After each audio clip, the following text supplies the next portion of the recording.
నేను ఒక్కడిని పని చేస్తే అవ్వదండి. ఇంకా చాలా మంది రావాలి మీలాంటి వాళ్ళు, కొంచెం అవగాహన కలిగించేవాళ్ళు చాలా మంది రావాలి. ఏ కాడికి టీవీ ఛానళ్ళు వీళ్ళు కూడా ఏదో ఒక హైలైట్ అయ్యే ప్రోగ్రాం చేయటమే కానీ సమాజానికి ఉపయోగపడేది ఎక్కువ మంది చేయాలి. అది మీరు కూడా కంకణం కట్టుకుంటే, మీడియా వాళ్ళు కూడా కట్టుకుంటే చాలా వరకు చేంజెస్ వస్తాయి. ఏది ఇంతకుముందు అంతర్లీనంగా మీ మనసులో ఏమైనా ఉండేదేమో, కానీ ఇప్పుడు మీ చర్యలని సమాజానికి కొంచెం దగ్గరగా వాళ్ళ జీవనానికి కూడా మీరు విధానాలు కూడా వాళ్ళకి కొంతవరకు ఇబ్బంది కాకుండా ఊపిరి పోసేటట్టుగా, లేదంటే వాళ్ళకి సమాజానికి సేవ చేసే విధంగా ముందుకు నడుస్తున్నారు. కారణం ఏంటి? ఇంతకుముందు ఇంత డెప్త్ లేదు కదా. అంటే అనుభవంతోనే అన్నీ వస్తాయి.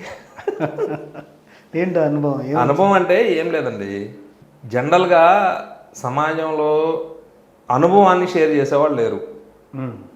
అనుభవాన్ని షేర్ చేసేవాళ్ళు లేరు. నేనైతే చాలామందిని చూసా, నా కళ్ళ ముందు చాలామందిని చూసా. 20 ఎకరాలు, 50 ఎకరాలు, 100 ఎకరాలు పొలాలుండి ఒక్క రూపాయి కూడా అడుక్కునేవాడికి దానం చేయకుండా హఠాత్తుగా గుండె ఆగిపోయి చచ్చిపోయిన వాళ్ళని చూశాను. వాళ్ళ జీవితాల్లో ఏం జరిగినాయి అంటే, వీళ్ళు ఉన్నంత వరకు సక్సెస్ఫుల్గా ఉంది, వాళ్ళ పిల్లలు వచ్చిన తర్వాత దాన్ని నిలబెట్టుకోలేకపోయారు. వాళ్ళ పిల్లలు కారణం ఏంటంటే డబ్బే.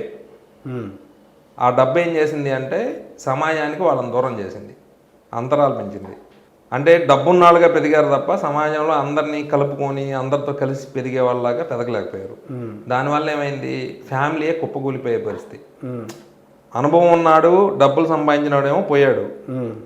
నెక్స్ట్ తరానికి అది నేర్పించాల్సింది, చూపించాల్సిన వ్యక్తి పోయిన తర్వాత పిల్లలు కూడా ఆ డబ్బుని టేకప్ చేశాడు. టేకప్ చేసిన తర్వాత ఏం చేయాలి, వాడు వ్యాపారం చేయాలి.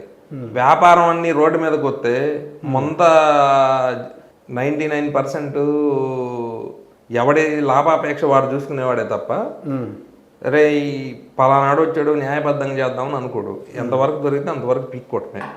తర్వాత ఏమైద్ది, మోసపోవటం అయింది. అది ఎక్స్పీరియన్స్.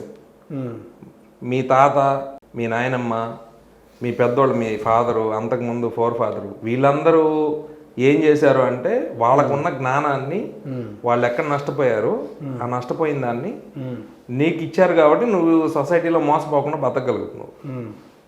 నాకు జరిగినాయి నేను నా నెక్స్ట్ తరానికి ట్రాన్స్ఫర్ చేయలేదనుకో, మరి నెక్స్ట్ తరం ఏమైద్ది? ఇప్పుడు మామూలుగా ఆన్లైన్లోనే జేబులు కొట్టేవాళ్ళు తయారయ్యారు.